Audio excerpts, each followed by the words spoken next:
Jésus,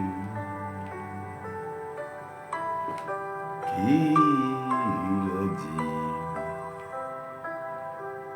il revient bientôt. Oh Jésus, tu reviens bientôt, bientôt, oui, bientôt.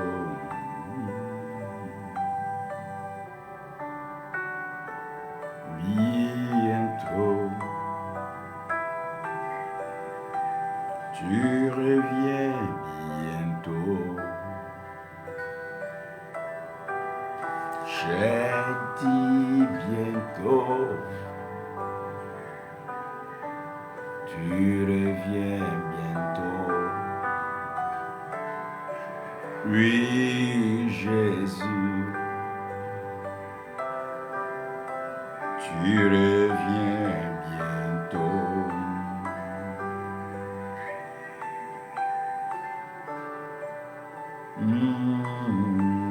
Tu reviens bientôt.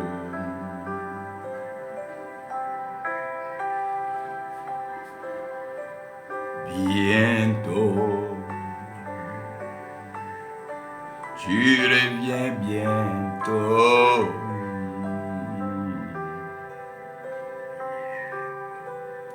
Tu reviens bientôt. Je t'aime, mon roi. Tu reviens bientôt.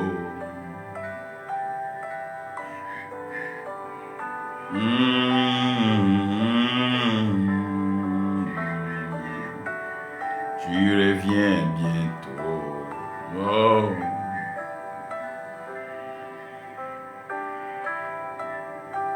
Tu reviens bientôt, bientôt.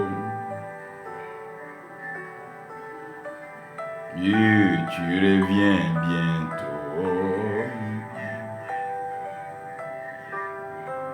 Bientôt. Tu reviens bientôt. Oh, bientôt. Tu reviens bientôt. Oui, Jésus, tu reviens bientôt, bientôt. Oh, Papa, tu reviens bientôt.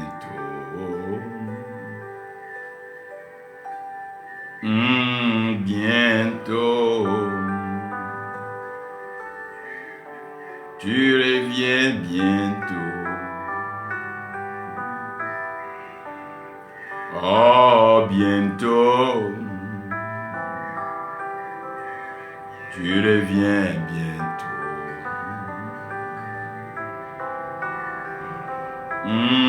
Tu reviens bientôt.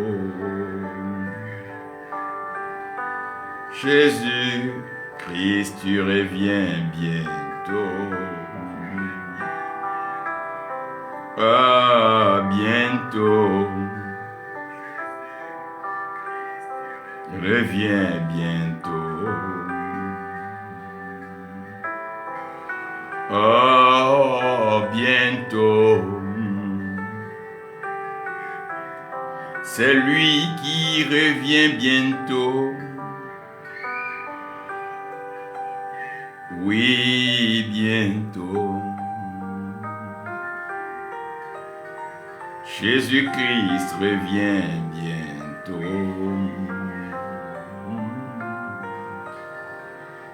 Ah, bientôt. Père, tu reviens bientôt.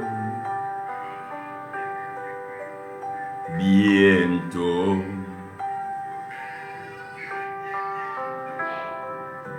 bientôt. C'est le commencement de la fin. Tout est en train de s'accommoder, s'adapter progressivement à la prophétie biblique.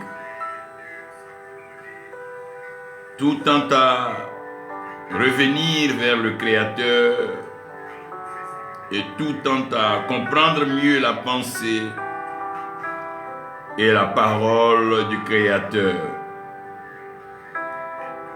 L'Éternel est Dieu et dans sa souveraineté, il agit.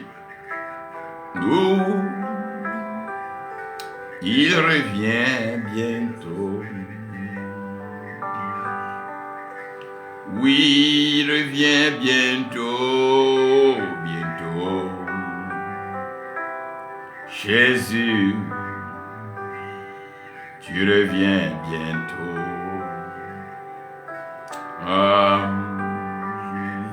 Bientôt. C'est sûr que tu reviens bientôt. Bientôt, Jésus. Tu reviens bientôt.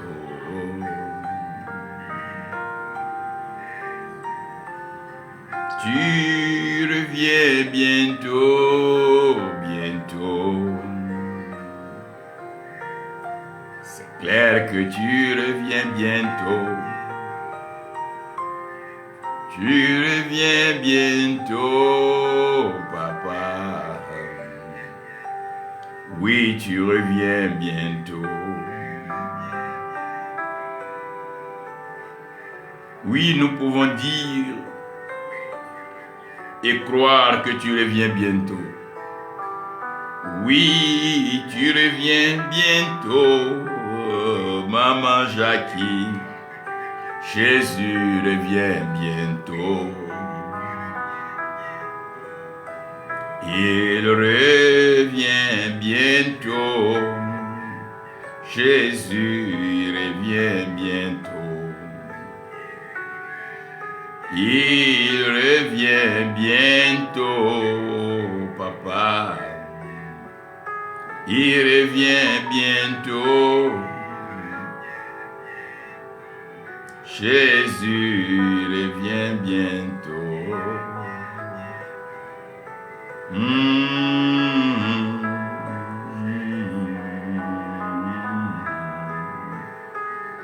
Il revient bientôt.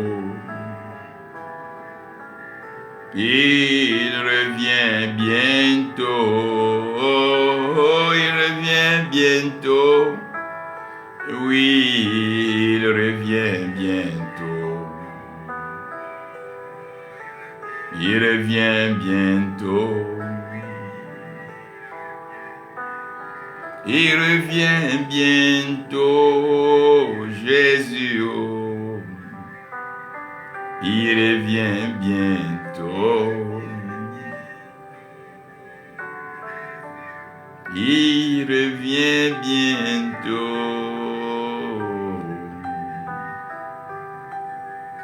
Il revient bientôt.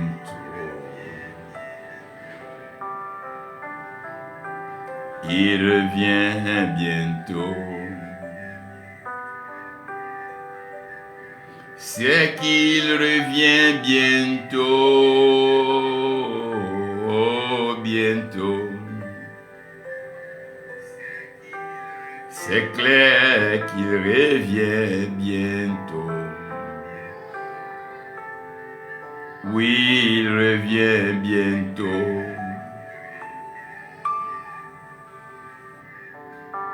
Jésus, oh,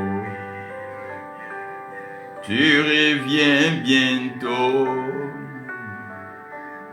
Oui, bientôt. Tu reviens bientôt. Oui, il revient bientôt. Prophétesse Débo, il revient bientôt. Oui, Déborah, il revient bientôt. Dis-leur qu'il revient bientôt, bientôt. Jésus revient bientôt. Il a dit bientôt, bientôt. Il sera là, là, bientôt. Jésus revient bientôt. Les prophètes l'ont dit, il revient bientôt. Ah, Jean l'a dit, il revient bientôt. Ah, il revient bientôt, c'est lui qui revient bientôt. Et personne ne peut changer cela. Il est écrit et il revient bientôt. Son nom, c'est Jésus-Christ. Il est le médiateur, l'intercesseur par excellence. C'est lui le Messie. Seigneur glorieux, roi des rois, assis à la droite du Père, contemplant avec admiration tout ce qui se passe sur la terre. Étant lui-même la vérité, il incarne la plénitude de la pensée, de la manifestation du Père Céleste. Je l'ai dit, oui, il a dit. Il a lui-même dit qu'il revient bientôt.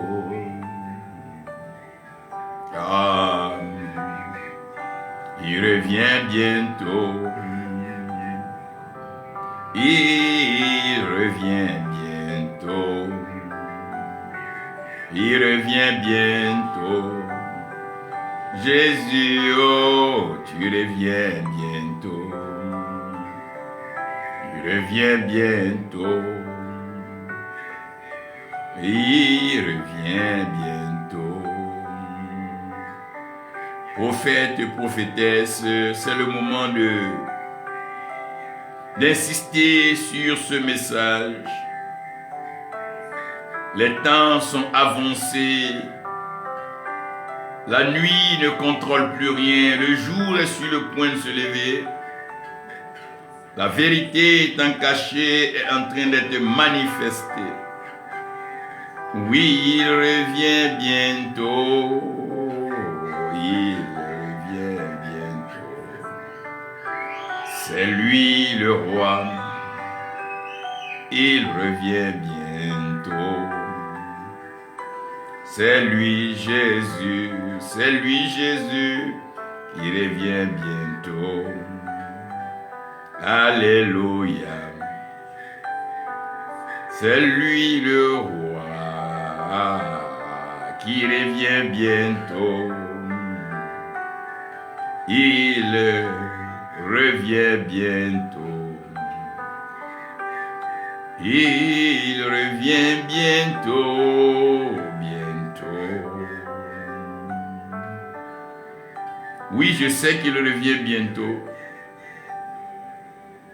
Et toi également, tu le sais.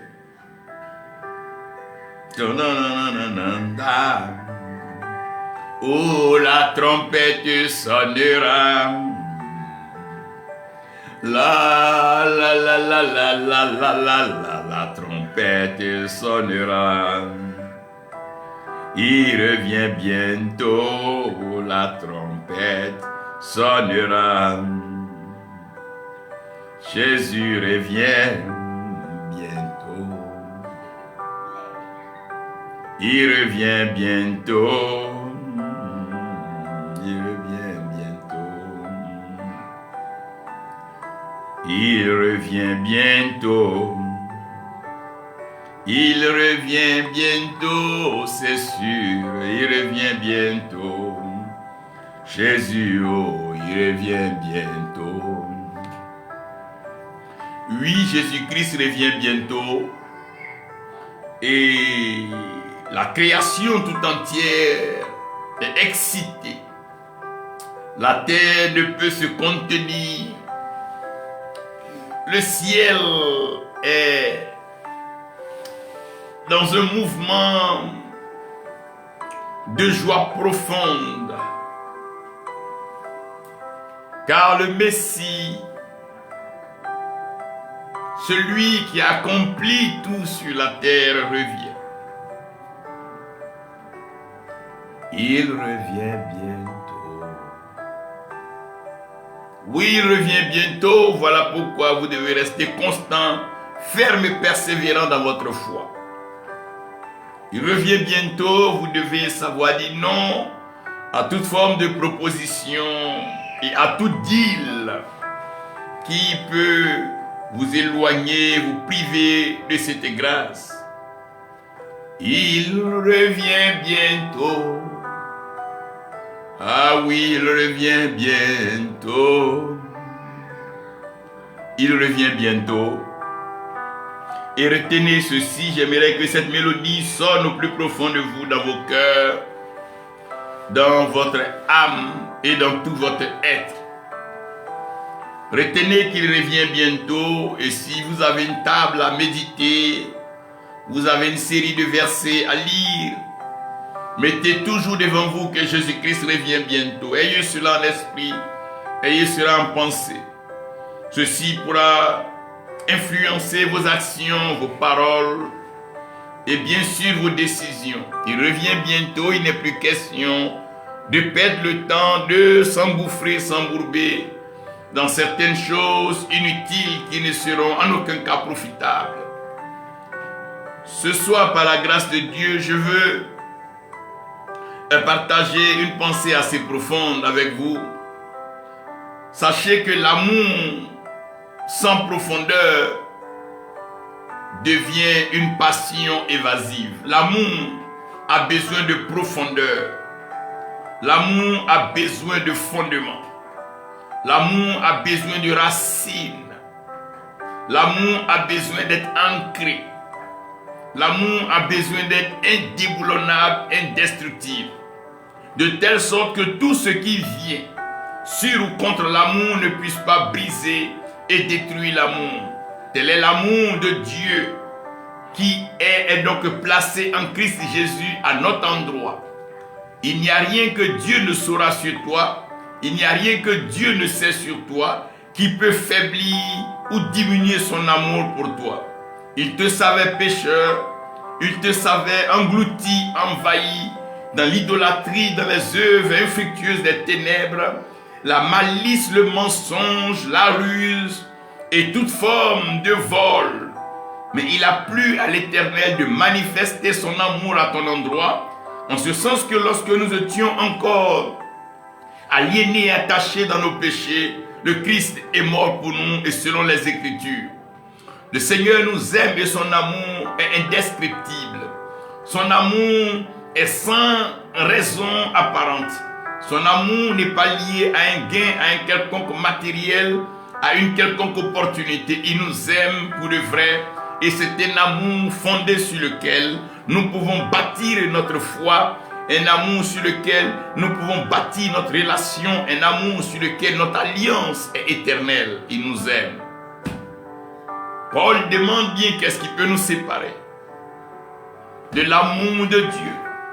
Si vous savez combien de fois le Seigneur a hâte de revenir être avec nous, il ne peut pas tenir chaque seconde, chaque heure, chaque minute, chaque jour qui passe est difficile. Parce qu'il a donné sa vie, il a donné son sang, il a donné l'essence de son existence pour que toi et moi nous soyons sauvés. Aujourd'hui, je vais vous parler de la vérité et l'amour. Et je veux, par la grâce de Dieu, enseigner ce message. Je vais enseigner cette portion pour que nous arrivions à comprendre beaucoup de choses. Voyez, de plus en plus, les religions, les pratiques, les dogmes disent mille choses et font le contraire. On est même étonné des gens qui parlent de délivrance, qui parlent de renverser des autels, des familles, mais qui ne connaissent même pas les familles ni les villages des familles. Ils ne sont pas prêts à aller à la racine et ils prétendent détruire l'arbre. On ne détruit pas un arbre en coupant les feuilles ou bien en taillant les branches. Au contraire, on les monte là et l'arbre poussera encore. Après toutes ces séries de délivrances, de renversements d'hôtels, de bâtis hôtels, on se rend compte que la vie des gens n'est pas devenue meilleure. Les gens ne font que donc s'enfoncer et s'empirer dans le mal. Tout simplement parce que il y a une question de vérité, une question d'amour. Nous avons besoin de connaître la vérité. Et la vérité mise en pratique a pour but de nous affranchir. Et vous savez que l'amour vit de vérité. Et l'amour retrouve toute son essence, sa force et sa vigueur dans la vérité. On ne peut pas mentir quand on aime. Dieu nous aime et il nous dit la vérité. Dieu nous parle. Mais nous devons être capables, nous aussi, de soutenir notre amour par la vérité. Le monde a besoin d'amour. Mais le monde a encore plus besoin de vérité parce que le monde est toujours fondé sur des mensonges, des demi-vérités, des camouflages,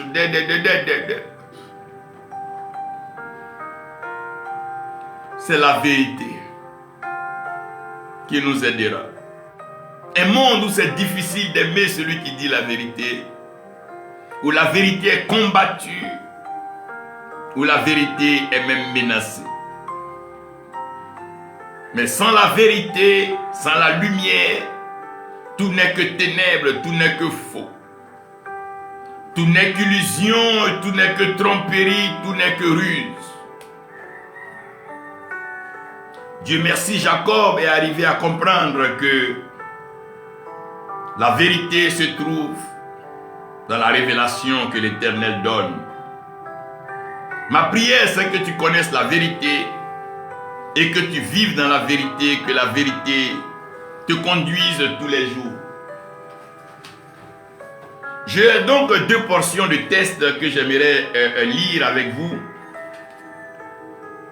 La première portion est aussi sérieuse que mystérieuse. Nous sommes dans le livre de Deutéronome et ici,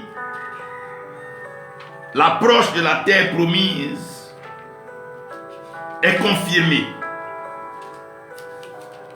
On n'est plus loin, on est à côté. On est à côté. Et donc,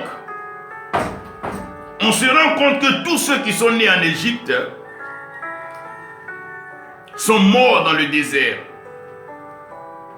Vous dites que tout ce qui naît dans la chair, tout ce qui naît dans l'euphorie, tout ce qui naît dans l'émotion, tout ce qui naît dans la facilité meurt face à la sécheresse, à la privation et à la difficulté. Plusieurs qui ont acclamé haut et fort à certaines veillées leur appel au ministère avec des fanfares, je suis prophète, pasteur, et qui ont aimé la facilité, n'ont pas pu survivre lorsque les épreuves, la difficulté, la tempête, la privation, le manque de pain, le manque d'eau, le manque de nourriture, le manque d'argent. Il est aussi bien de constater que ceux qui sont nés dans le désert, qui sont nés dans la difficulté, dans les épreuves, dans la complication, dans la contestation, ceux-là sont rentrés à Canaan. La vie chrétienne n'est pas une vie facile. La vie de la foi n'est pas une vie d'amusement. On ne vient pas au Seigneur par mode. On ne vient pas dans la présence de Dieu pour s'amuser. Non. Quand on s'attache au Seigneur, c'est pour la vie. Quand on se donne au Seigneur, c'est pour la vie comme pour la mort. C'est pour l'éternité. Pourquoi plusieurs couples aujourd'hui ne survivent pas? Parce qu'ils rêvent tellement de bonnes choses qu'à la moindre tragédie, à la moindre incompréhension, il y a naufrage. Nous devons être entiers, total, pleinement engagés et adonnés à Dieu. Nous nous retrouvons donc dans ce désert et l'Éternel Dieu va s'adresser à Moïse. Au verset 48, écoutez ce que l'Éternel dit à Moïse. Ce même jour, l'Éternel parla à Moïse et dit, monte sur cette montagne d'Abarim, sur le mont Nebo, au pays de Moab, vis-à-vis de Jéricho, et regarde le pays de Canaan que je donne en propriété aux enfants d'Israël. Le verset 50, tu mourras sur la montagne où tu vas monter et tu seras recueilli auprès de ton peuple. Comme Aaron ton frère est mort sur la montagne de Hor et a été recueilli auprès de son peuple.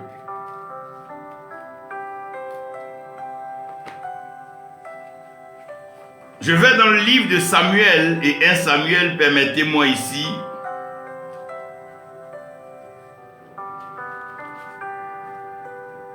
Un Samuel, chapitre 16,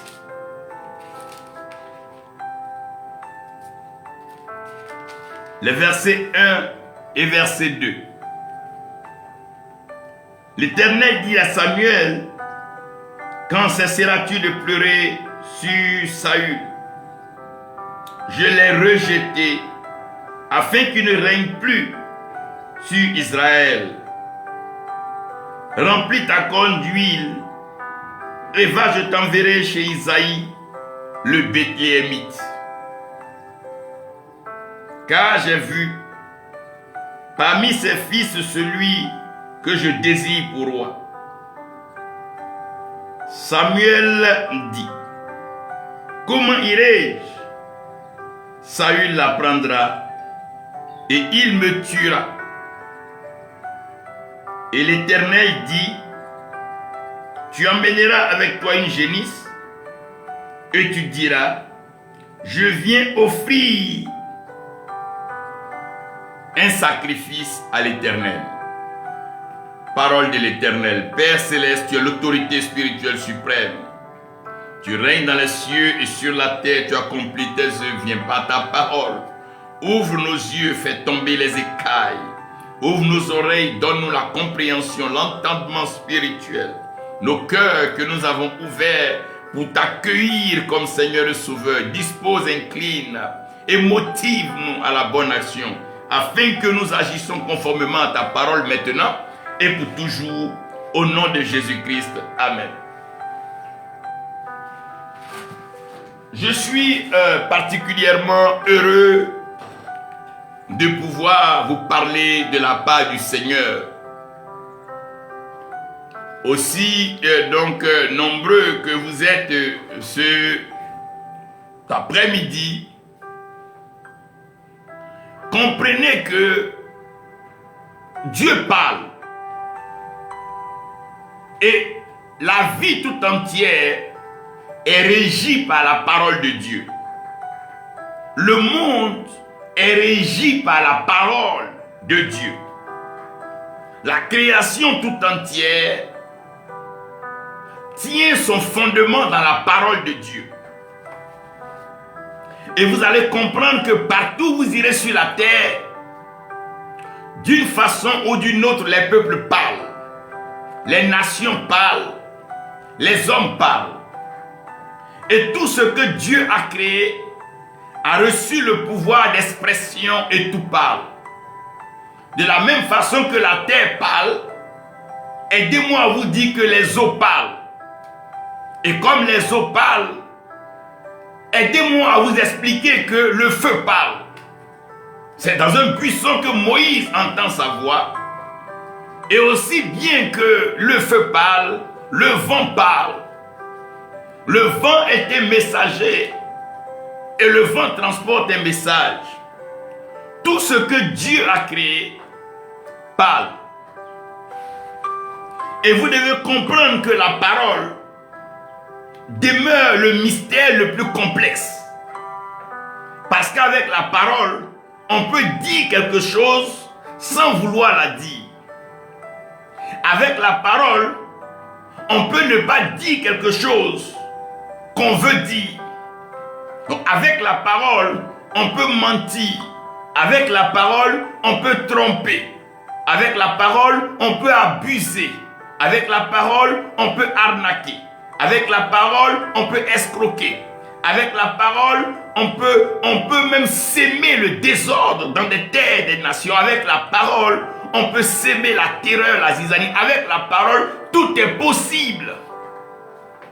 Avec la parole, on peut créer la division. Avec la parole, on peut séparer. Avec la parole, on peut créer des conflits. Avec la parole, on peut créer des guerres. Avec la parole, on peut détruire des familles. Avec la parole, on peut briser des amitiés. Avec la parole, l'homme peut tout faire avec la parole. N'est-ce pas avec la parole que le serpent ancien, le rusé, est venu vers Ève? Bien-aimé, la parole demeure le mystère le plus complexe de la création.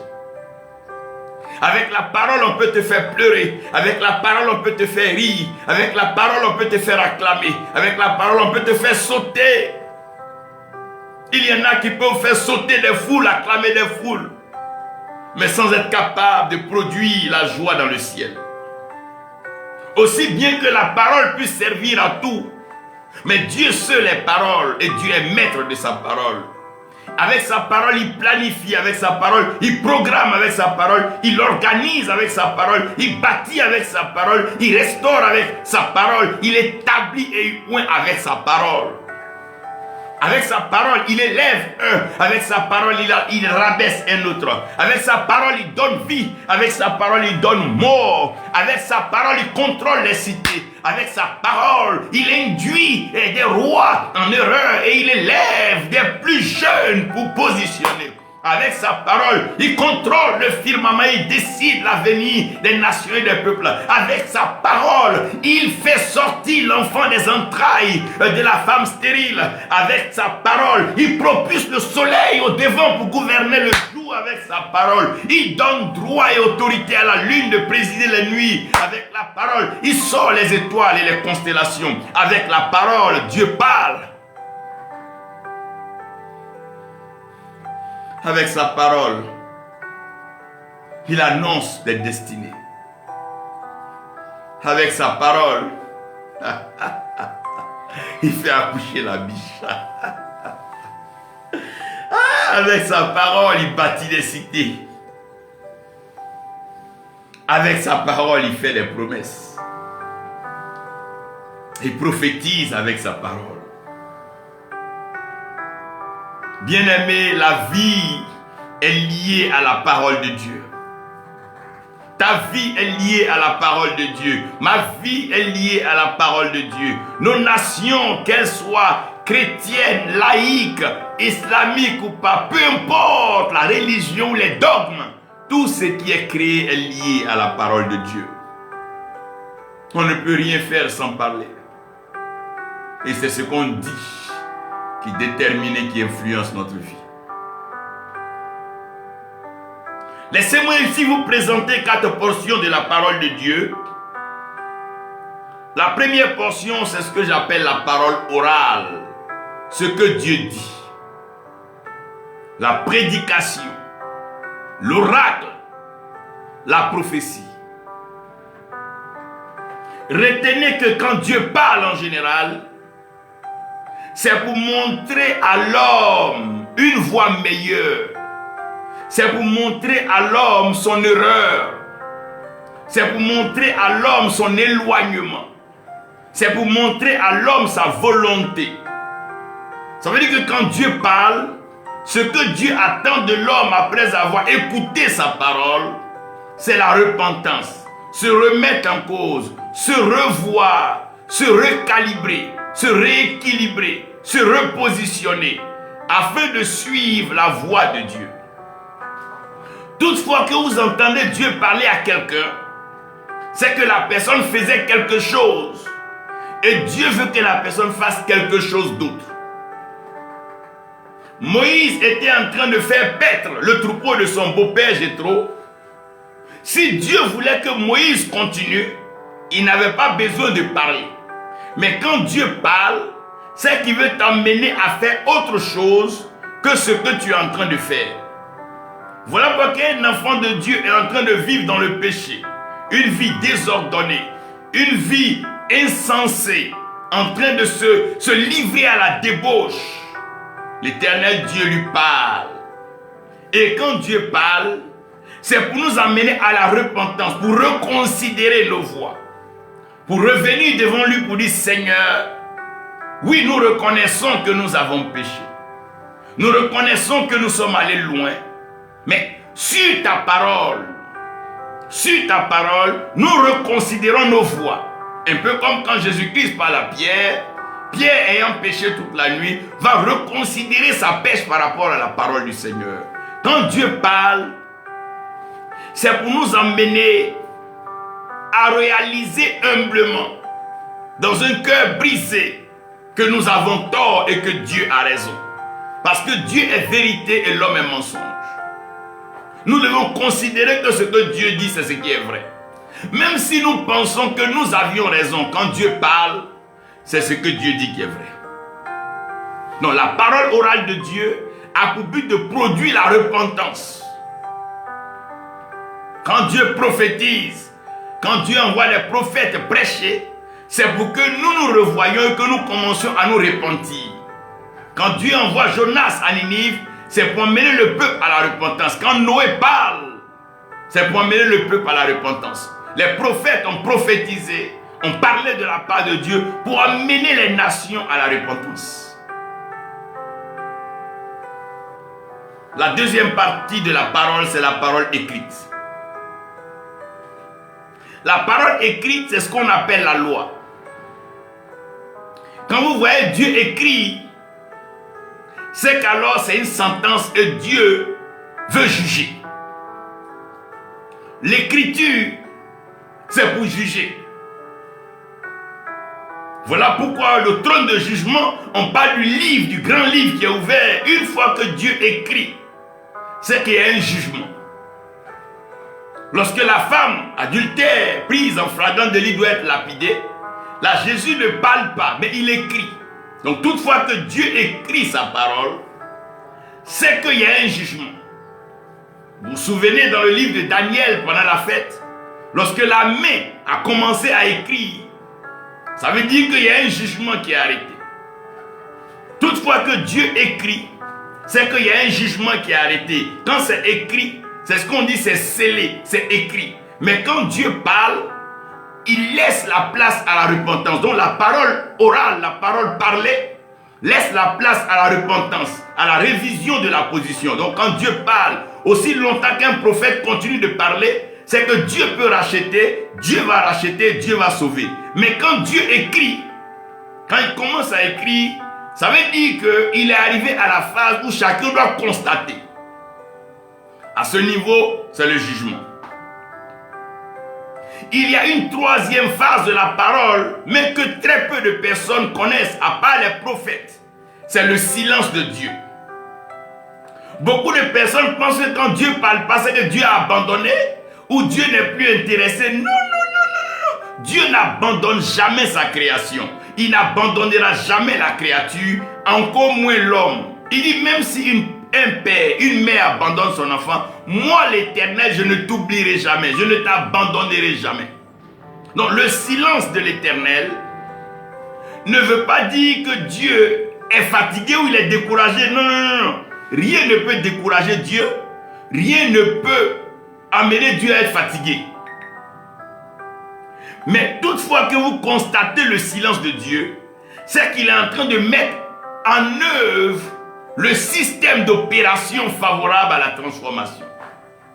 Quand Dieu ne parle plus, c'est qu'il est en train de développer le système d'action par lequel il va imposer sa volonté.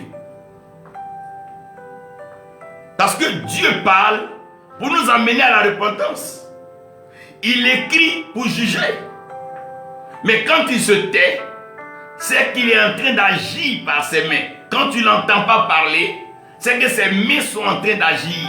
C'est là on parle de manifestation. Ça, c'est le silence de Dieu. La quatrième phase de la parole, c'est le mouvement divin. Le mouvement, c'est où la parole devient esprit et vie. C'est quand la parole elle-même, elle s'invite dans le quotidien des gens. La parole prend forme et la parole habite parmi nous. Quand on parle de la prospérité, elle prend forme et elle habite parmi nous. Dans le mouvement, on peut toucher. Dans le mouvement, on peut constater. Dans le mouvement, on peut se raviser. Dans le mouvement, on peut louer. Dans le mouvement, on peut l'adorer. Quand Dieu est en mouvement, regardez devant la mer Rouge, c'est le mouvement.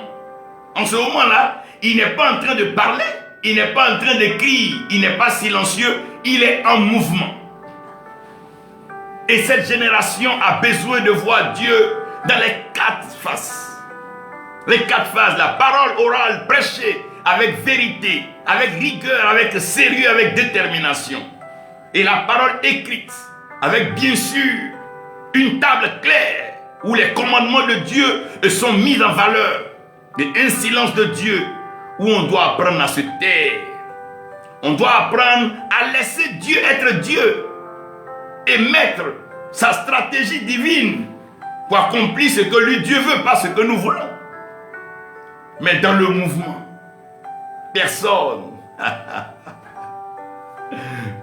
ne peut dire que Dieu n'est pas Dieu. Dans le mouvement, que tu sois chrétien ou pas, que tu sois religieux ou pas, quand Dieu est en mouvement, regardez quand il y a un volcan, quand le feu ne veut plus rester en contact avec la terre et que le magma et que les laves déclenchent de la montagne avec les roches, on sait que la création est en train de parler à la créature.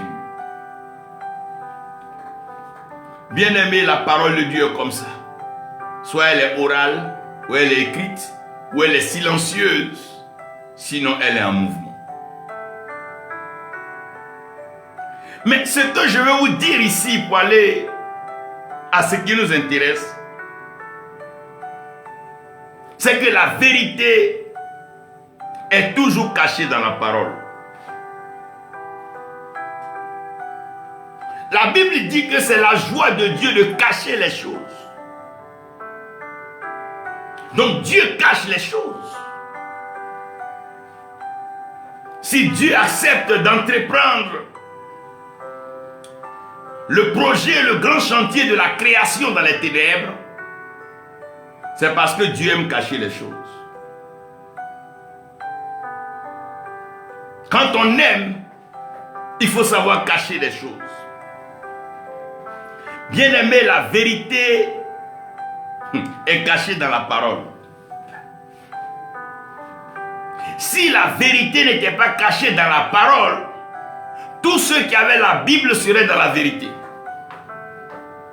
Si la vérité n'était pas cachée dans la parole, celui qui lit un verset biblique a dit la vérité. Mais on peut réciter des versets et ne pas connaître la vérité. On peut tenir la Bible, lire tous les jours et ne pas connaître la vérité. Parce que la vérité est cachée dans la parole. Bien-aimé, la vérité est cachée dans la parole. Et tout homme doit savoir que la vérité est cachée dans la parole. C'est la vérité cachée dans la parole qu'on appelle la révélation. Quand David dit que la révélation de ta parole m'éclaire, la Bible dit lorsqu'il n'y a pas de révélation, le peuple périt. Le peuple a la parole, mais il périt parce qu'il n'a pas la révélation. Dieu lui-même, il cache sa parole, il cache la vérité. Parce que la vérité, mais on ne l'expose pas. Jésus-Christ c'est la vérité, mais il est au ciel. Il va venir, mais en attendant, qu'est-ce qu'il y a sur la terre? C'est le mensonge, à part ceux qui sont conduits par le Saint-Esprit. Mais ici, l'homme doit savoir que l'intelligence est innée. Chacun a son intelligence. Mais l'intelligence de l'homme ne peut pas résoudre le problème de la révélation. Non. À beau être intelligent, tu ne peux pas inventer la Bible. Non. À beau être intelligent, tu ne peux pas réciter toute la Bible. Ce n'est pas possible. À beau être intelligent, tu ne peux pas comprendre les écrits de la Bible. Voilà pourquoi ceux qui veulent approcher la Bible avec l'intelligence artificielle, mais sont obligés de se fouvoyer. Ceux qui veulent approcher la Bible avec leur intelligence, mais ils sont obligés de faire des hérésies et de dire des contre-vérités. On ne peut pas trouver la vérité dans la parole par l'intelligence humaine. L'intelligence, elle est innée. N'est-ce pas l'Éternel qui dit ce n'est ni par la force, ni par l'intelligence. Je ne dis pas que l'homme n'est pas intelligent. Non, ça serait vraiment dire des bêtises. Nous reconnaissons des gens qui ont un quotient intellectuel très élevé, qui sont très intelligents. Mais ce n'est pas une question d'intelligence ici.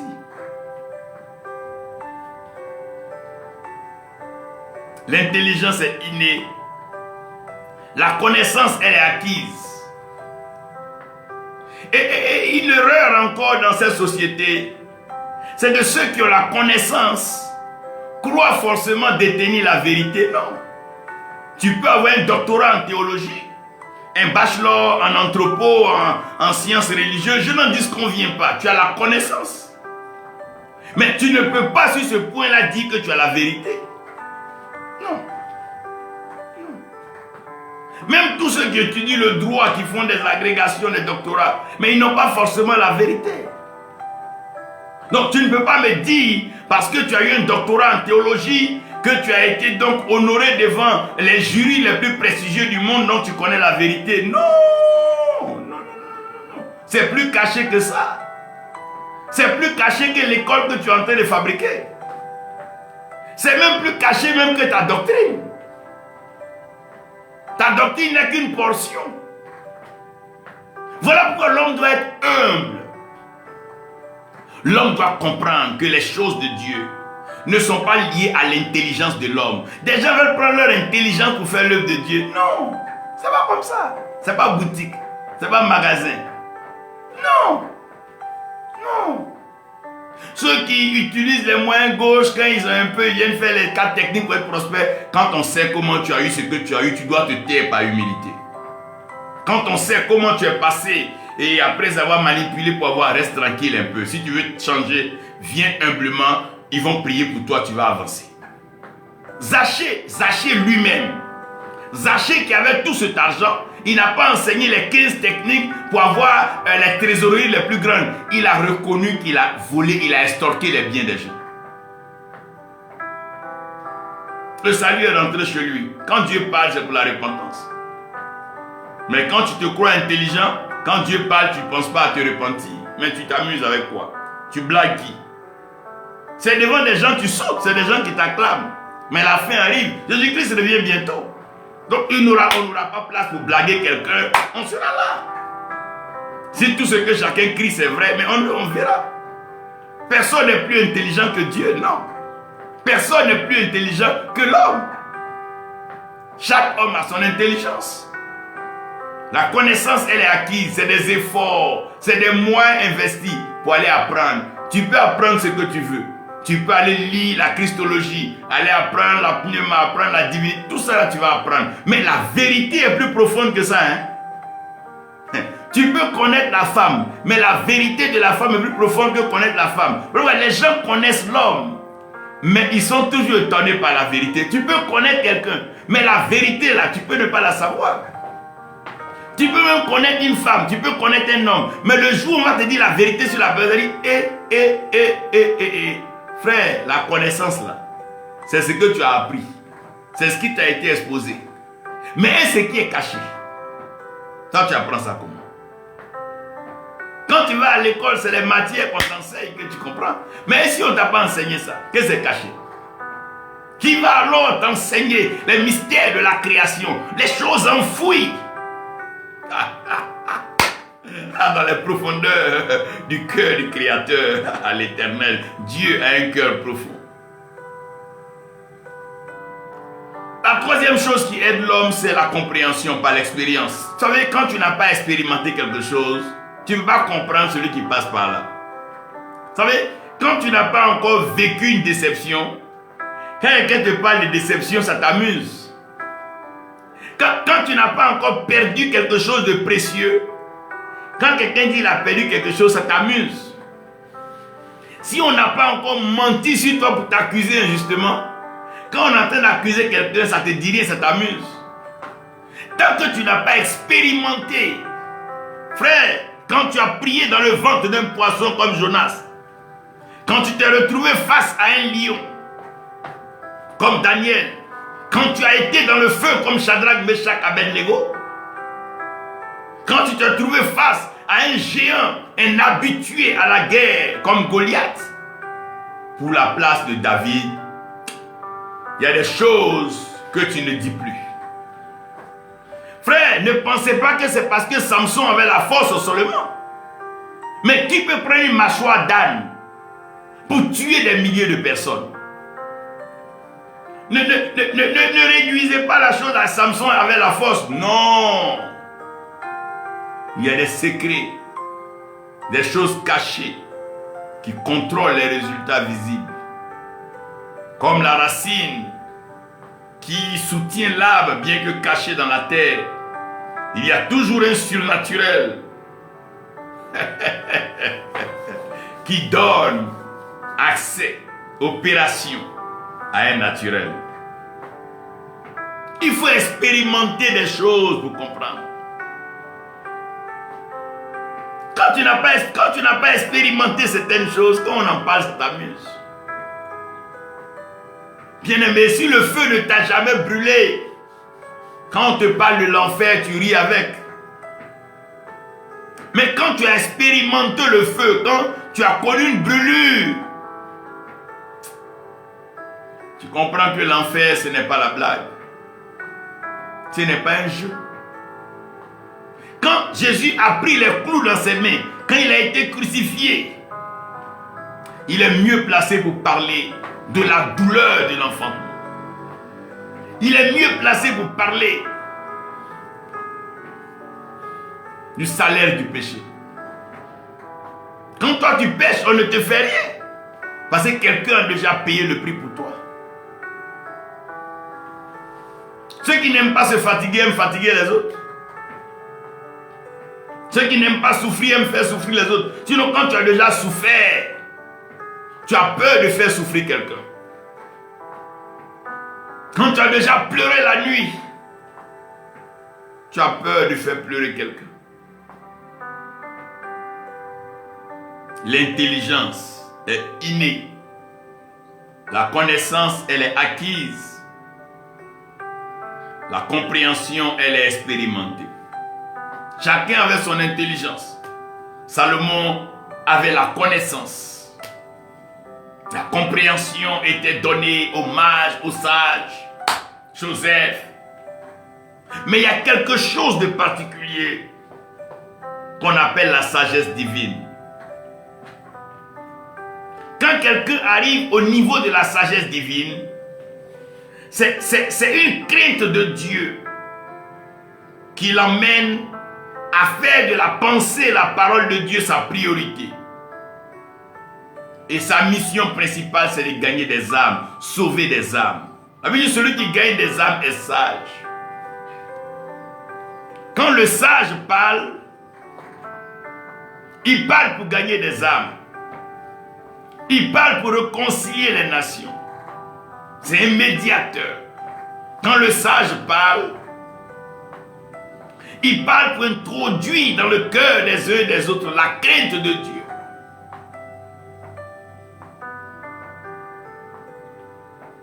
Bien-aimé, il faut craindre Dieu. Mon frère, c'est bien beau de bien s'habiller, sautiller les dimanches, les prin-prin, taper dans les mains des frères et des sœurs. Il faut qu'on craigne Dieu. Quand tu montes sur la chair sacrée, laisse ton intelligence, ta connaissance, laisse la sagesse divine te conduire et t'éclairer. Parce que la vérité est cachée dans la parole.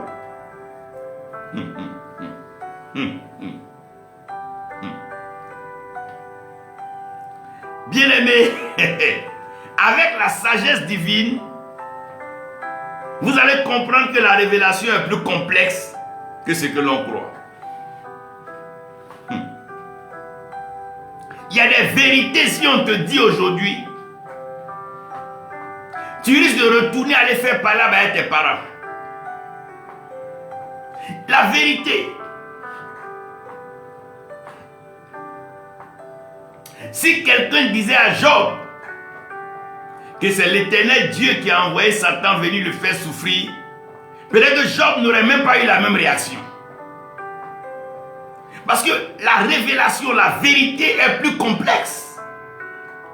Si vous voyez une crise, vous voyez des guerres, vous voyez des palabres, vous voyez des divorces, vous voyez des enmités, mais la vérité qui est en bas est plus profonde. Elle est plus profonde que ce que vous croyez. Quand vous lisez la Bible, est-ce que la Bible vous dit que ça, il a fait quoi au ciel? Est-ce qu'il a cherché femme, il a volé? Bien-aimé, la vérité est plus profonde que ce que nous sommes en train de prendre pour nous amuser. Quand la Bible dit, vous connaîtrez la vérité vous affranchira. La vérité elle-même, quand tu la connais, tu es déjà libre. Ça veut dire que la vérité est plus profonde que ça. Je ne suis pas en train de parler de l'agitation des dimanches, non, non. Je parle de la vérité. Bien-aimé, la révélation, elle ne vient pas par l'intelligence, ni par la connaissance, même pas par la compréhension. La révélation vient en son temps. Tant que ce n'est pas le temps de dire une vérité, Dieu regarde l'homme. Bien-aimé, tant que ce n'est pas le temps de dire la vérité, même si Dieu te fait la grâce de connaître la vérité, garde-la pour toi. Il y a des vérités, on ne dit pas à la place publique. Il y a des vérités, on ne dit pas devant des écrans. Il y a des vérités, on ne dit pas à tout le monde.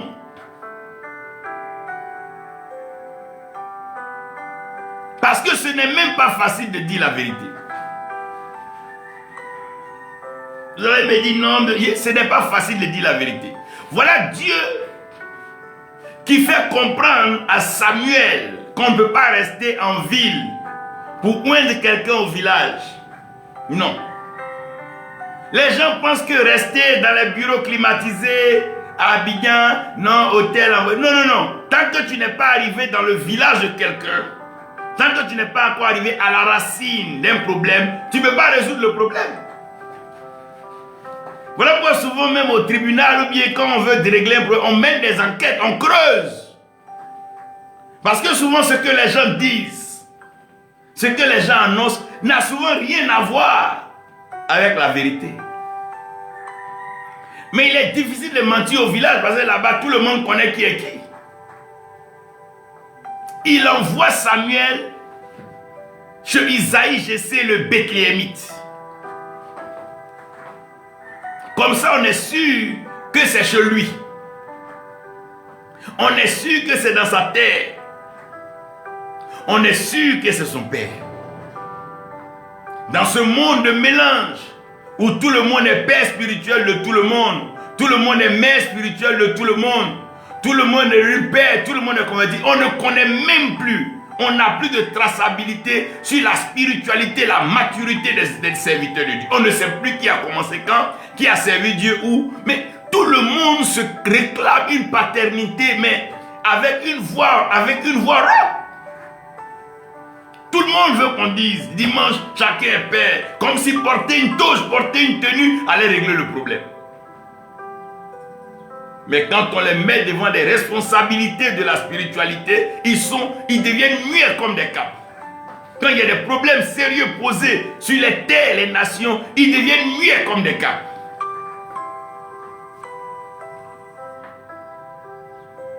Jésus n'est pas resté à Jérusalem pour délivrer le fou de Gadara. Il est parti dans le village de Gadara. Mieux, il est parti même dans la tombe.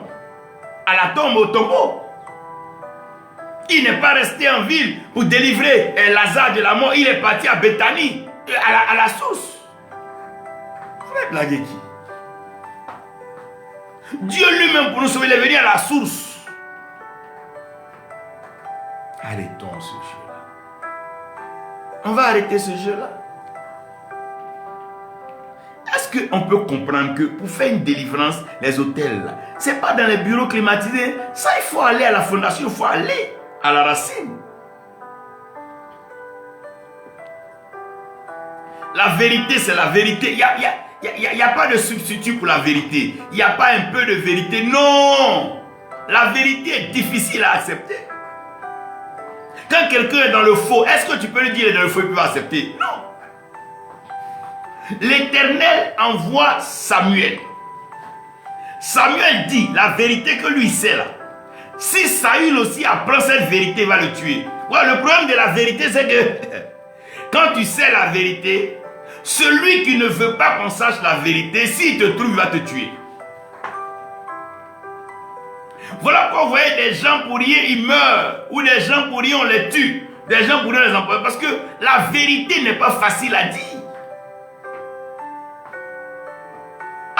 Samuel, tu vas t'arrêter devant Saül qui est roi pour dire à Saül que Saül, toi tu n'es plus roi. Dieu m'a dit d'aller oindre un autre. Mais tu parles de quoi?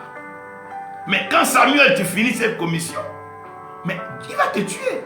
Samuel dit à Dieu, si Saül apprend ça, il va me tuer. La vérité n'est pas facile à dire.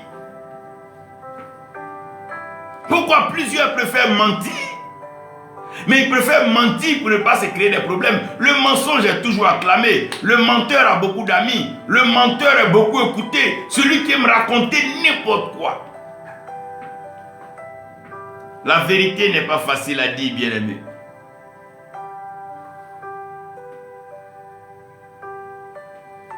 La vérité n'est pas facile à dire parce que la vérité n'est pas facilement acceptée. Combien d'hommes peuvent regarder leur femme en face et puis dire, mon amour, vraiment j'étais trompé? Combien peuvent le dire? Sans risque d'avoir leur foyer à l'enlambeau. Donc ça se blague, ça fête les 20 années, 30 ans de mariage. Mais on ne peut pas dire 30 ans de fidélité. On ne peut pas dire 40 ans de fidélité. Parce qu'on sait qu'entre-temps, les virages, la vérité n'est pas facile à dire. Tout Samuel qui est, prophète qu'il est, il ne peut pas regarder Saül pour lui dire, je m'en vais à Bethléem, chez Isaïe, je sais. Voilà pourquoi la révélation est mystérieuse. Vous voyez, les sorciers, ils attendent avant de mourir pour dire la vérité. Tu ne veux pas t'asseoir dans le même village, sous le même arbre, dire que c'est toi qui as tué l'enfant de temps, puis il va te regarder dans le village. Non. Pourquoi? Pourquoi les gens préfèrent mentir, même pour échapper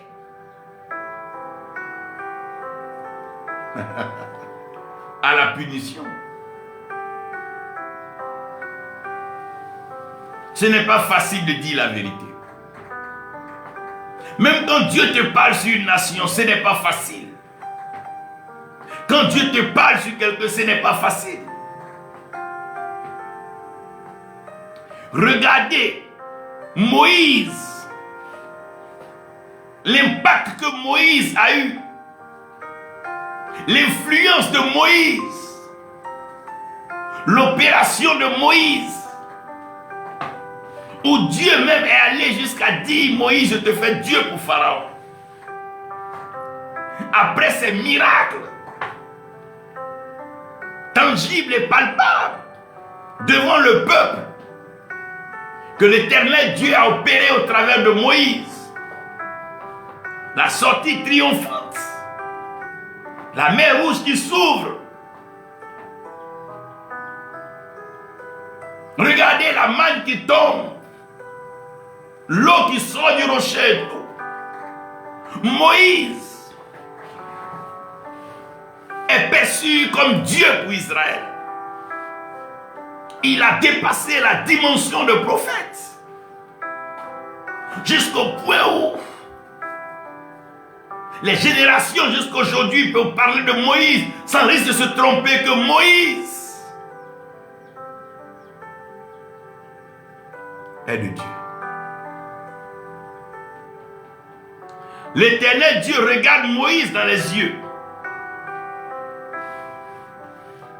Cette fois-ci, ce n'est pas à Sinaï, au Horeb, non, non, non, non. Moïse monte sur le mont Nebo.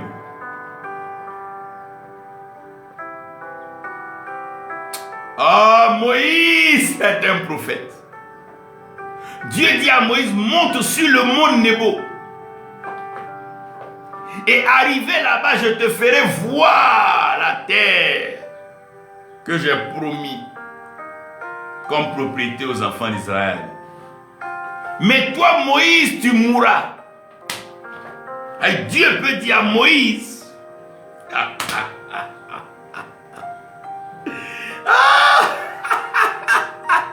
viens sur le mont Nebo. En d'autres termes, viens, tu vas aller mourir.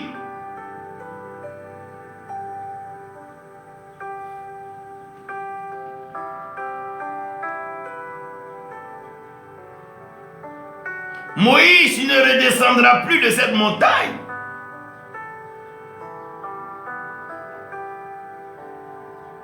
Comme Aaron, ton frère, est mort sur la montagne de Hor.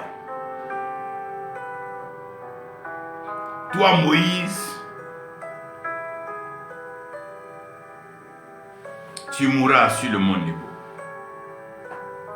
Bien-aimé, ce n'est pas facile d'aller voir quelqu'un lui dire Dieu dit que tu vas mourir. Même les médecins, quand tu sais même qu'un malade va mourir, tu ne peux pas regarder dans les yeux de ses parents et leur dire qu'il va mourir. Tu ne peux pas. Tu ne peux pas. Quand un chef est malade, toi le guérisseur qu'on a appelé pour venir le guérir, tu ne peux pas regarder le visage des notables pour leur dire que le chef va mourir. Non. Non. Personne ne va accepter cette vérité. Jésus-Christ, il a dit à ses disciples qu'il sera crucifié. Mais Pierre dit, tu parles de quoi? Jusqu'à il est obligé de dire à Pierre, arrière de moi, Satan. La vérité n'est pas facile à dire. Parce qu'elle n'est même pas facile à être acceptée. Mais comment dire à Moïse, après tous ses exploits, à quelques pâtés de la terre promise, terre pour laquelle tout cela s'est produit, et il ne rentrera pas? Mais Moïse ne va pas aller à Nebo. Et c'est nous aujourd'hui, cette génération-là. C'est là que entre Dieu et toi, ils vont couper une gamme. On n'est pas prêt à suivre Dieu jusqu'au bout. On ne veut suivre Dieu que quand ça nous plaît, quand on nous acclame, quand on nous célèbre. Mais on n'est pas prêt à suivre Dieu là où on perd.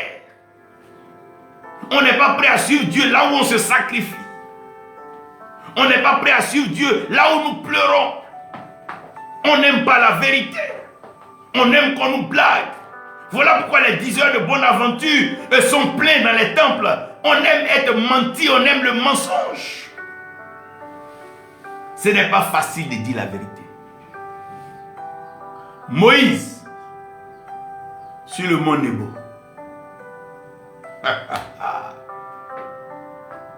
Aujourd'hui, même aller dire à un pasteur en ville, Dieu t'appelle dans un village, il va te demander, mais c'est quelle sorcellerie qui t'anime? C'est quel diable qui t'agite? Parce que personne ne veut écouter la vérité. Personne. Personne ne veut la vérité. Personne ne veut aller s'asseoir devant un roi, un chef, pour lui dire la vérité.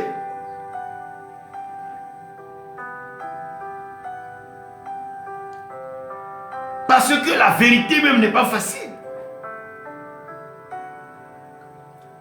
Comment toi tu as dit la vérité aux gens à un moment où la vie est si sérieuse? Tu dis cette vérité-là à qui et qui va t'écouter? Alors que puisque tu aimes, tu dois dire la vérité. Est-ce qu'une mère peut regarder ses enfants et dire, mes enfants, la maladie arrive à un niveau avancé? Je crois que le Seigneur m'appelle. Combien de mères, combien de pères peuvent le dire? Combien de femmes peuvent regarder leur mari dans le visage pour dire, chérie, c'est vrai que tu m'aimes. C'est vrai que tu t'es sacrifié pour moi. Mais le mal est profond. Combien? Combien peuvent dire la vérité même à leurs enfants? Combien de pères peuvent dire la vérité dans leur assemblée? Combien peuvent avoir le courage de dire la vérité?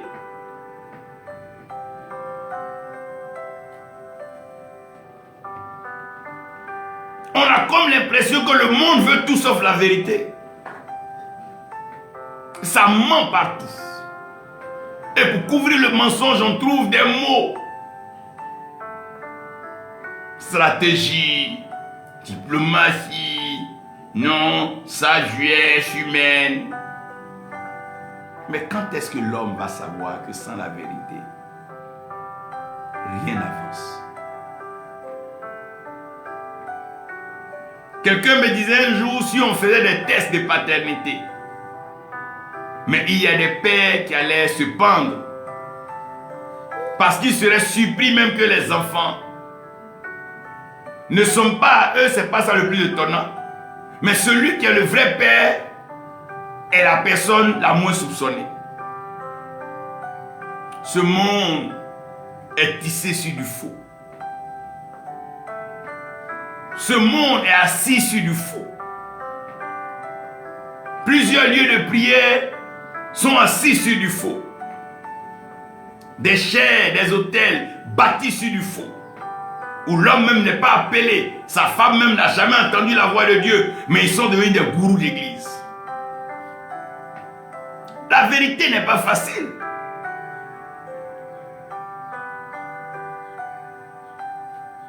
Dire la vérité n'est pas facile. Comment regarder une personne que tu aimes dans les yeux et lui dire la vérité? Combien de frères, combien de sœurs peuvent regarder leur conjoint pour dire non, je ne t'ai jamais aimé, mais c'était pour tel intérêt ou telle opportunité que je marche avec toi. Combien peuvent dire la vérité? Combien peuvent ouvrir la Bible et devant Dieu dire la vérité? Que tu ne m'as jamais appelé Seigneur, mais j'avais besoin d'argent, j'avais besoin de célébrité, j'avais besoin qu'on me connaisse. Combien?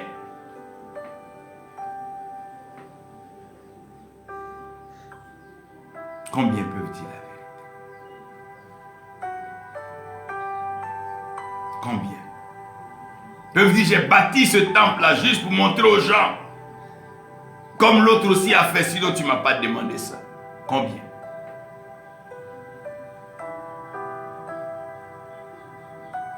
Bien-aimé, dire la vérité est difficile. Accepter la vérité est beaucoup plus difficile.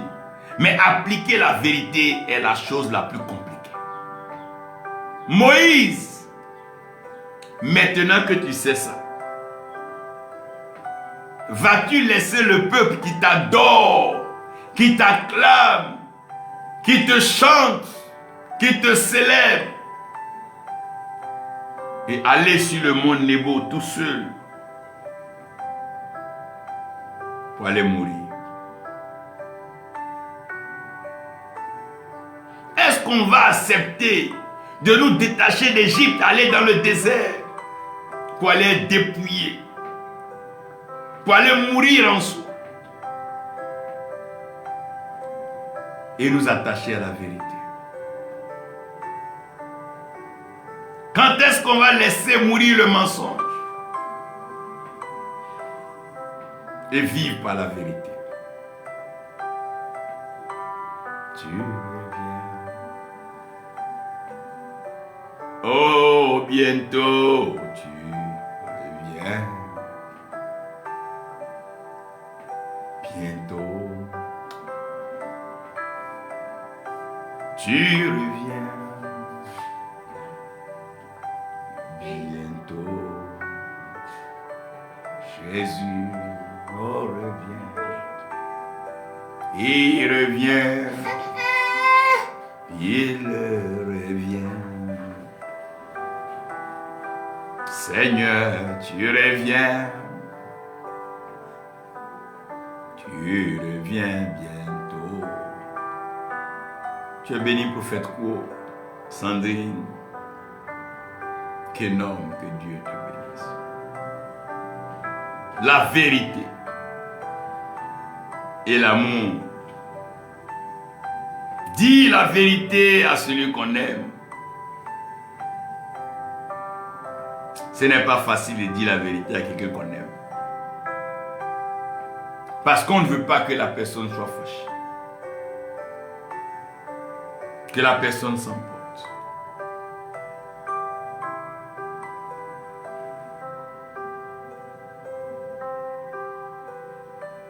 La vérité a besoin d'être pratiquée dans la vie.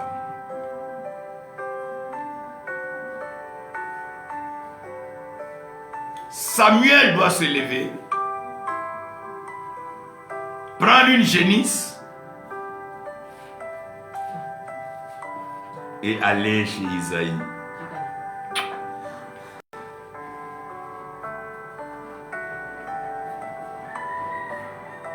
La vérité n'est pas facile, bien-aimé.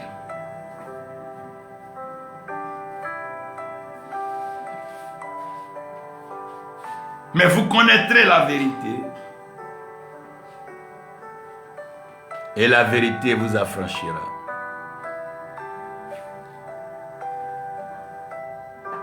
Bientôt, il revient bientôt, Jésus. Oui, bientôt. Il revient bientôt, bientôt. Il revient. Il revient bientôt. Jésus, il revient bientôt. Ah, bientôt. Il revient bientôt. On ne vient pas dans le temple pour mentir. Quand on prend le micro, on ne peut pas mentir. Quand on se tient sur la chaise sacrée de l'Éternel, c'est plus pour mentir. Le mensonge et la trahison, la ruse sont les meilleurs ingrédients des mariages et des alliances aujourd'hui. Que du mensonge, que de la ruse, que la façade. Ça se blague. Ça fait des anniversaires de ruse. Ça se promène sur les grandes places. Main dessous, bras dessous. Que des mensonges. Ruine de l'âme. Et le diable se moque. Satan est le père du mensonge. Et si on considérait la vérité,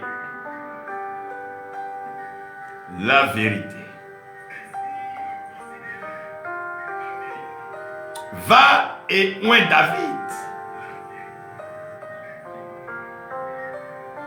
Saül a été rejeté. Moïse, la mission, elle est terminée.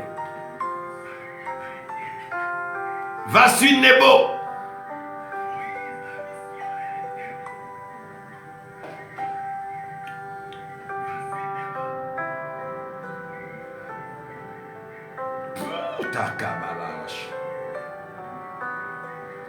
Il dit à Israël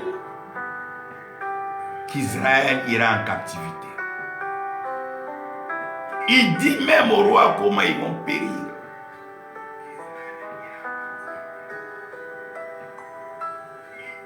Dieu ne tronque pas la vérité. Il ne mange pas dans la main d'un homme. Il n'attend pas ce que l'homme peut lui donner. Il est Dieu et il a franchi la création dans la vérité. Quand Jésus-Christ parle, il dit en vérité, en vérité. Parce que notre Dieu est dans la vérité et la vérité. Jésus-Christ dit, je suis le chemin, la vérité et la vie. On n'est pas prédicateur parce qu'on sait parler. Non. On n'est pas prédicateur parce qu'on est allé à l'école.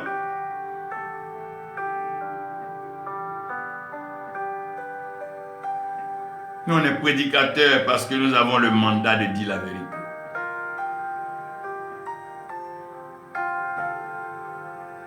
Dis la vérité. Oui, la vérité. La la.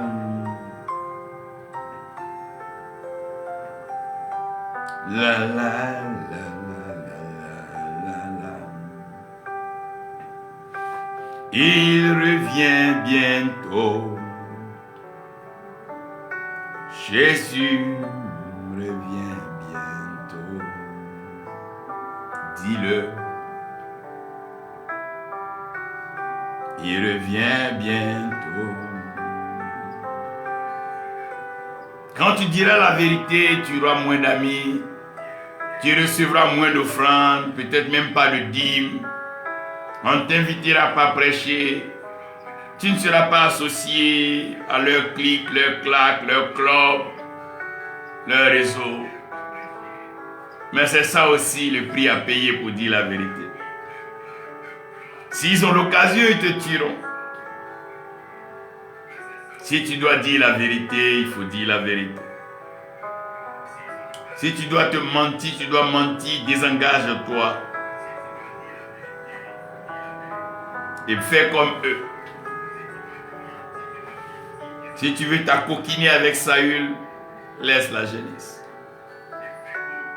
Mais si tu veux marcher dans la vérité, accepte le sacrifice. Va chez Isaïe Jessé, le Bethléemite. Si tu veux vraiment que les âmes soient délivrées, va dans leur village, va à la source. Va prélever la terre et poser des actes. Va déclarer, jeune, prie pour eux. Ce n'est pas de l'amusement.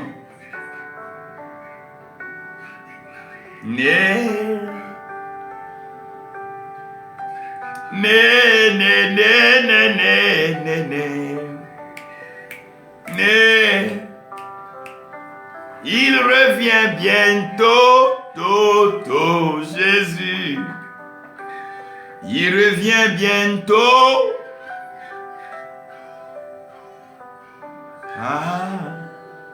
Il revient bientôt. Jésus, il revient bientôt. Serviteur de Dieu, Vianney, Il revient bientôt.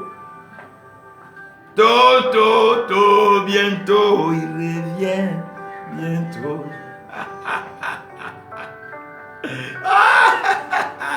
Il revient bientôt. Il revient bientôt. Le ciel ne ment à personne. Ce que tu sèmes dans la terre, c'est ce qu'elle te donne.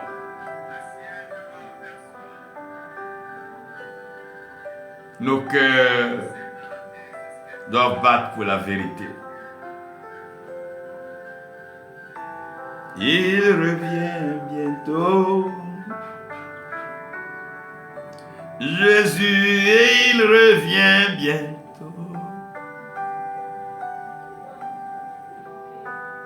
Merci Seigneur. Merci. La révélation, c'est pour ceux qui peuvent la dire. Ceux qui peuvent l'accepter. Oh, il revient bientôt. C'est lui le roi, Jésus. Eh bien, bientôt. Il revient bientôt. Oh, bientôt.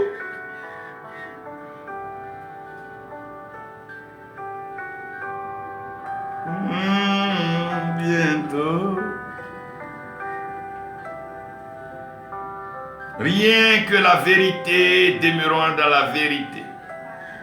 Nous connaîtrons la révélation et la révélation nous éclairera dans ce monde de ténèbres. Nous serons agréables à notre Créateur, notre Dieu et notre Père. Dieu est vérité. Il agit dans la vérité. Il bénit dans la vérité. Il élève dans la vérité. Restons vrais et authentiques. Gardons notre originalité et notre pureté. Dieu nous aime. Tu n'as pas besoin de mentir ni voler pour que Dieu t'aime. Merci Seigneur.